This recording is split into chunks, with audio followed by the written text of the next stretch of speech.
नमस्कार। राम गुलाम राय शिक्षा प्रशिक्षण महाविद्यालय गोरखपुर के यूट्यूब ऑनलाइन चैनल में मैं धर्मेंद्र कुमार आज शांति शिक्षा एवं सतत विकास विषय के अंतर्गत आज का जो हमारा टॉपिक है वह है गांधी दर्शन एवं शांति। आज के टॉपिक में हम गांधी दर्शन एवं शांति की बात करेंगे। गांधी दर्शन के विषय में जानेंगे गांधी दर्शन है क्या, शांति व्यवस्था तो आपने पढ़ा भी है, शांति किसे कहते हैं। सबसे पहले बात करते हैं महात्मा गांधी की। तो इन्होंने कोई नए दर्शन की रचना नहीं की थी, बल्कि इनके जो विचारों का आधार है वही गांधी दर्शन है। शांति शब्द का जो आशय है वो आप लोग जानते ही हैं कि शांति है, सद्भाव है, युद्ध के अंत से है, भाईचारे की व्यवस्था से है, मधुरता से है, आदि विभिन्न प्रकार की चीज़ों से माना जाता है शांति। इसके अलावा अगर हम बात करते हैं इतिहास की, अगर इतिहास उठा करके देखें तो उसमें भी देखा जाता है कि जो अपना भारतवर्ष है ये हजारों वर्षों से जो है वो विश्व का गुरु के रूप में माना जाता है, या विश्व का जो गुरु है उस तरीके से कहा जा सकता है कि विश्व का गुरु रहा है और शांति के दूत के रूप में अपने आप को स्थापित कर चुका है। लेकिन आज की जो मानव की व्यक्तिगत जो उसके स्वार्थ हैं उसके कारण जो भारत में शांति का जो है वो शांति व्यवस्था का उसका पतन होता चला गया है।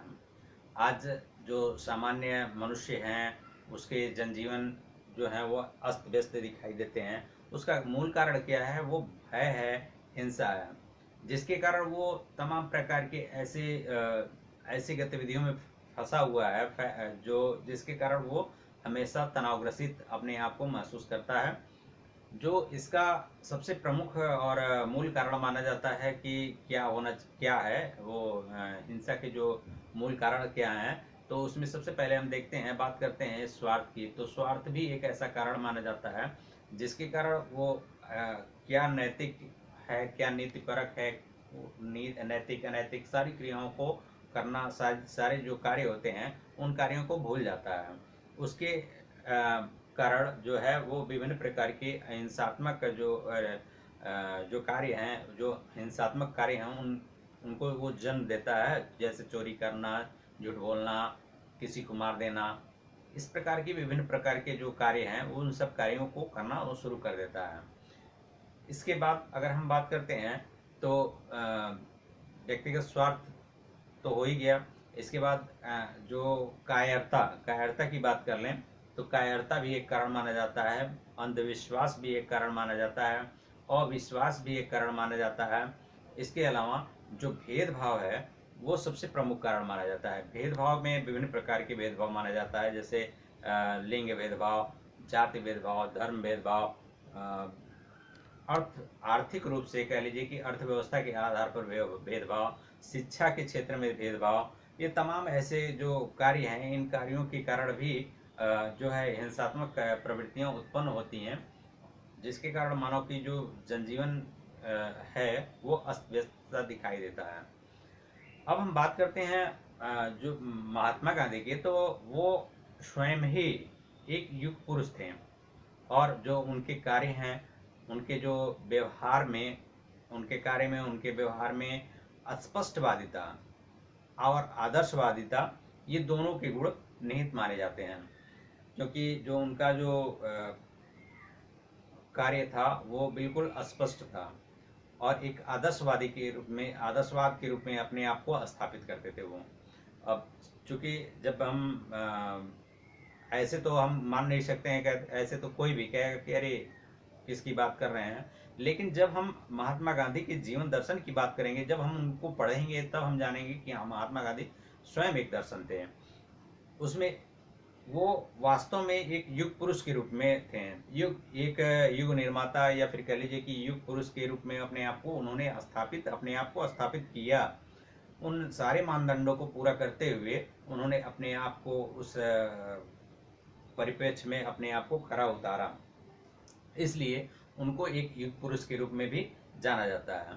महात्मा गांधी जी एक दार्शनिक भी थे, क्योंकि उनके दर्शन में अगर हम बात करें तो उनके जो कार्य में, उनके दर्शन में, उनके व्यवहार में उन्होंने हमेशा सत्य और अहिंसा, इन्हीं दोनों चीज़ों को वो प्रमुखता से अपने दर्शन में वो स्थान देते हैं। आपने देखा भी होगा, सुना भी होगा कि जो अंग्रेजों से जब भारत को आज़ादी दिलाने की बात हो रही थी, तो उन्होंने हमेशा सत्य और अहिंसा का ही पालन किया। उसी के आधार पर उन्होंने भारत को स्वतंत्रता दिलाने में अपनी प्रमुख भूमिका का निर्वहन भी किया है। अगर हम गांधीवादी साहित्य की बात करें तो उसके अंतर्गत जो शांति प्रक्रिया एवं शांति की बात करते हैं, तो जो शांति के जो विभिन्न स्वरूप हैं उसको निम्न प्रकार से हम स्पष्ट कर सकते हैं। जो समाज में शांति का कार्य और एक शांति का मार्ग प्रशस्त करते हैं। जैसे उन्होंने हमेशा अपने दर्शन में, अपने जीवन में अगर वो बात करते हैं तो वो सभी चीज़ों को वो अपने जीवन में उतारते हैं। उसके आधार पर हम बात करते हैं गांधी दर्शन की, तो सबसे पहले अगर हम बात करें कि सत्य का समावेश, सबसे पहले उन्होंने सत्य का समावेश किया।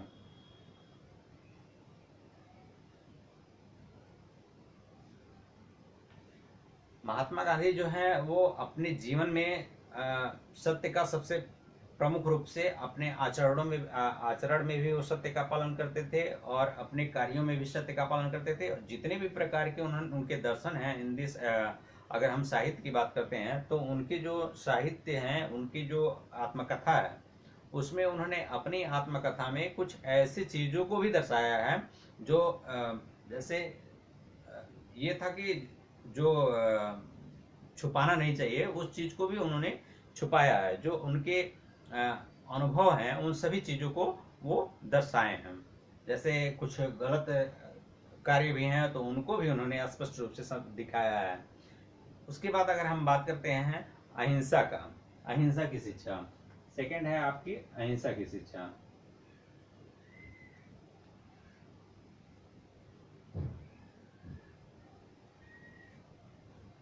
अहिंसा की शिक्षा की बात करें तो उन्होंने हमेशा इस अहिंसा पर बल दिया है, अहिंसा पर ही जोर दिया है।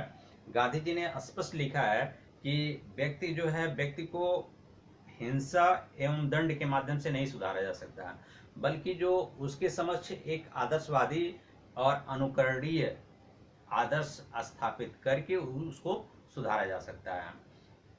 क्योंकि महात्मा गांधी जो है वो अहिंसा के पुजारी माने जाते हैं, इसलिए उन्होंने अहिंसा पर ही विशेष बल दिया है। इसके बाद कथनी और करनी में अंतर, कथनी और करनी,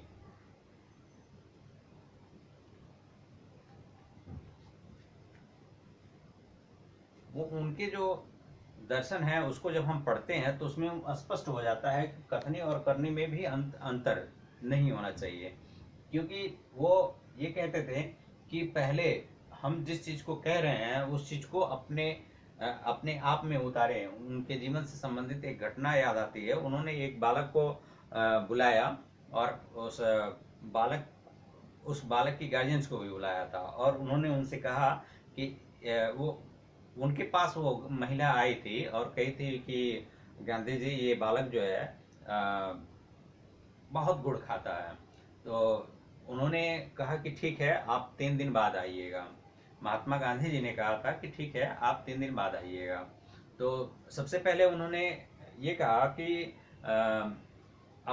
अपने स्वयं जो है उन्होंने गुड़ खाना बंद किया।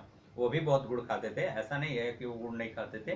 तो वो स्वयं उन्होंने गुड़ खाना बंद किया और उसके बाद जब वो महिला आई तो उन्होंने कहा कि ठीक है, आप इस तरीके से गुड़ खाना बंद कर दिए। तो 3 दिन बाद जब वो महिला आई तो उन्होंने कहा कि गांधी जी, आप ये बात तो आप 3 दिन पहले भी कह सकते थे, 3 दिन पहले भी बता सकते थे कि आप गुड़ खाना बंद कर दीजिए। लेकिन उन्होंने क्या कहा कि उन्होंने पहले अपने जीवन में पहले उस चीज़ को उतारा। पहले स्वयं उन्होंने अनुभव किया कि हाँ, वास्तव में इस चीज़ को बंद कर देना कितना कष्टकारी होगा या कितना दुखद होगा। इस चीज़ को पहले अनुभव किया जाए, उसके बाद किसी को बताया जाए। तो इस प्रकार से कथने और करने में अंतर की बात अगर उन्होंने किया है तो स्पष्ट रूप से उनके दर्शन में झलकता है। सादगी का जीवन। नेक्स्ट है आपका सादगी का जीवन।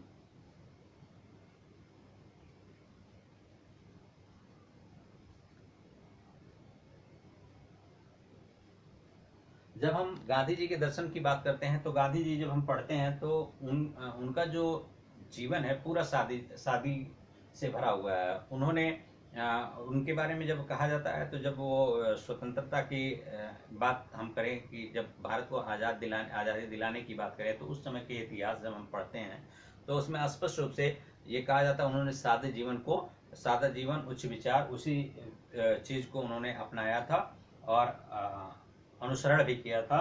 साथ ही साथ वो उनके जो पहनावे थे, वेशभूषा थी, बिल्कुल आपने देखा होगा कि एक धोती में ही वो गुजारा करते थे। कहते थे कि सादा जीवन उच्च विचार या सादगी पूर्वक रहना चाहिए, बहुत ज़्यादा दिखावा नहीं करनी चाहिए, इसलिए जितना है उतने में ही गुजर बसर करना चाहिए। इस प्रकार से उनका जो जीवन है वो बिल्कुल साफ सुथरा सादगी से भरा हुआ एक धोती में वो अपने जीवन को उन्होंने उतारा। बहुत ज़्यादा पहनावा, बहुत ज़्यादा दिखावा में उन्होंने विश्वास नहीं किया। इसके बाद अगर हम बात करते हैं उनके साहित्य की तो उन्होंने अस्पृश्यता का उन्मूलन भी किया है।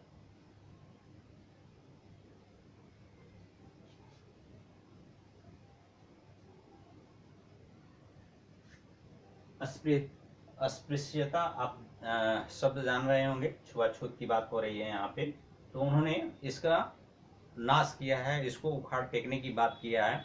तो इनके जो साहित्य हैं उसमें स्पष्ट रूप से बात आती है कि जैसे वो हमेशा जो धर्म की बात है, जाति की बात है, जाति धर्म इन सब से वो परे रहे हैं। हमेशा उन्होंने इन सब से इन सभी मानव धर्म की बात करें, सभी को एक समान लाने की बात किया है उन्होंने। और उन्होंने कहा कि सभी हरि के जन माने जाते हैं, जितने भी लोग हैं सभी हरि के जन हैं, उसमें कहीं से भी भेदभाव नहीं होना चाहिए। अस्पृश्यता का उन्होंने उन्मूलन की बात भी की है अपने साहित्य में। इसके बाद अगर हम बात करें सद्भावना की भावना, समानता की भावना,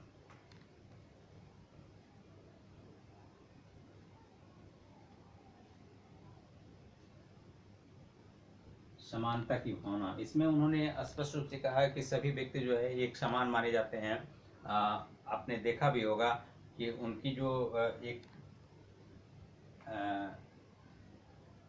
उनका एक गीत भी है कि ईश्वर अल्लाह तेरो नाम सबको सन्मत दे भगवान, यानी कि सभी को समानता की भावना से उन्होंने स्पष्ट किया है। क्या हिंदू, क्या मुस्लिम, क्या सिख, क्या ईसाई, ये सभी प्रकार की जो जाति वर्ग और धर्मवाद था, उन सबका भी उन्होंने विरोध भी किया है।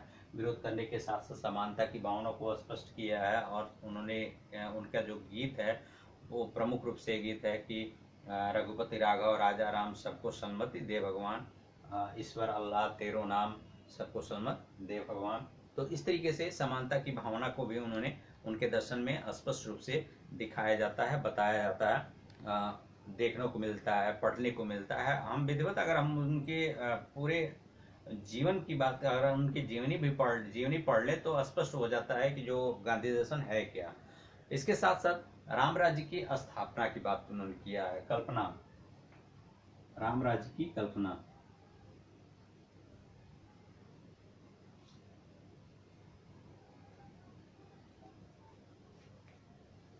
उन्होंने हमेशा राम राज्य की कल्पना किया है, यानी कि सभी व्यक्ति को जो है वो अपने अपने कर्तव्यों का पालन करने के लिए उन्होंने बताया है कि अगर सभी व्यक्ति अपने अपने कर्तव्यों का पालन करेंगे तो ना तो कहीं पे चोरी होगी, ना तो कहीं लूटपाट होगा, ना तो कहीं पे हिंसा होगी, ना तो कहीं पे मारपीट होगा। क्योंकि सभी व्यक्ति जो है वो स्वयं हित की बात करेंगे, स्वयं हित की बात नहीं करेंगे बल्कि परहित की बात करेंगे, दूसरे के हित की बात करेंगे। तो इस तरीके से जब हम वो सर्वजन हित और सर्वजन सुखाय की बात करेंगे तो स्पष्ट हो जाता है कि वहाँ पे कहीं कहीं से भी जो है मारपीट, हिंसा, इन सब सारी चीज़ों का कोई नामो निशान ही नहीं रहेगा। तो क्या राजा, क्या रंग, क्या स्वार्थ, जब कोई स्वार्थ के अपने निजी स्वार्थ के कारण जब वो अपने धनों का संचय करना बंद कर देगा तो निश्चित तौर पे सभी के सभी व्यक्ति संपन्न हो जाएंगे, सुखी हो जाएंगे। इस स्थिति में राम राज्य की कल्पना भी उन्होंने स्पष्ट किया है। इसके बाद अगर बात करते हैं निष्पक्षता की, तो उन्होंने निष्पक्षता की बात जब उन्होंने किया है तो कहा कि सर्व शिक्षा की बात किया है। निष्पक्षता,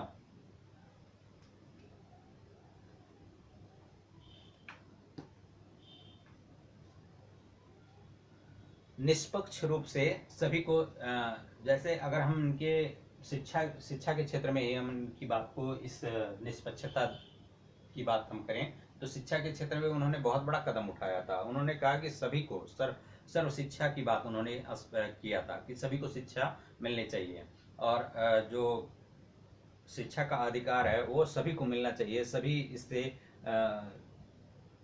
लाभ उठाएं, सभी इसके भागी हों या सभी इसके हकदार हों। इस प्रकार की कल्पना उन्होंने किया था। और पहले की व्यवस्था क्या थी कि वहाँ पे ब्राह्मण, क्षत्रिय, वैश्य और शूद्र सभी को अलग अलग अधिकार दिए गए थे और उनको जैसे ब्राह्मण जो वर्ग था उनको शिक्षा का अधिकार दिया गया था, अन्य वर्गों को शिक्षा के अधिकार से थोड़ा थोड़ा वंचित किया गया था। इन्होंने स्पष्ट रूप से कहा था कि हम निष्पक्ष रूप से अगर सर्व शिक्षा अभियान को आगे लाते हैं और शिक्षा को सभी श्रेणियों में, चाहे वो ब्राह्मण, क्षत्रिय हो, वैश्य और शूद्र हो, सभी को हम समान रूप से शिक्षा देते हैं तो निश्चित तौर पे यहाँ पर भी शांति की स्थापना की जा सकती है, शांति की व्यवस्था की जा सकती है। इसके बाद इन्होंने एक और चीज भी बताया था, सर्वधर्म एवं समभाव। सर्वधर्म एवं समभाव। इनके दर्शन में ये भी मिलता है कि सभी धर्म के प्रति समान रूप से जो भाव हैं वो स्पष्ट होना चाहिए। सर्वधर्म एवं समभाव, तो जो इनका जो एक गीत है उस गीत में भी स्पष्ट होता है कि हिंदू, मुस्लिम, सिख, ईसाई जो सभी धर्म के व्यक्ति हैं, इन सभी धर्मों के प्रति समर्पण की भावना होनी चाहिए, समानता की भावना होनी चाहिए, समभाव होना चाहिए। इस प्रकार से जैसे उन्होंने कहा कि ईश्वर अल्लाह तेरे नाम सबको समझ दे भगवान, तो सभी में समानता की बात उन्होंने कहा है कि सर्वधर्म एवं समभाव की बात की है। तो ये आपके जो गांधी दर्शन की बात जब हम करते हैं तो उसमें इन सारे तत्वों का समावेश आपके गांधी दर्शन में मिलता है। अगर हम उनके जीवन परिचय को पूरा स्पष्ट रूप से पढ़ें या कह लीजिए कि उनकी जो ऑटोबायोग्राफी होती है उसको हम स्पष्ट रूप से देखें तो ये सारे जो गुण हैं, ये सभी चीजें उनमें स्पष्ट रूप से मिलते हैं। उनके साहित्य में बिल्कुल ये सभी चीजों का समावेश मिलता है। तो आज का हमारा जो टॉपिक था गांधी दर्शन एवं शांति, आज के टॉपिक यहीं समाप्त होते हैं। अगले जो टॉपिक है, अगले टॉपिक में हम बात करेंगे तनाव प्रबंधन की। तब तक के लिए नमस्कार।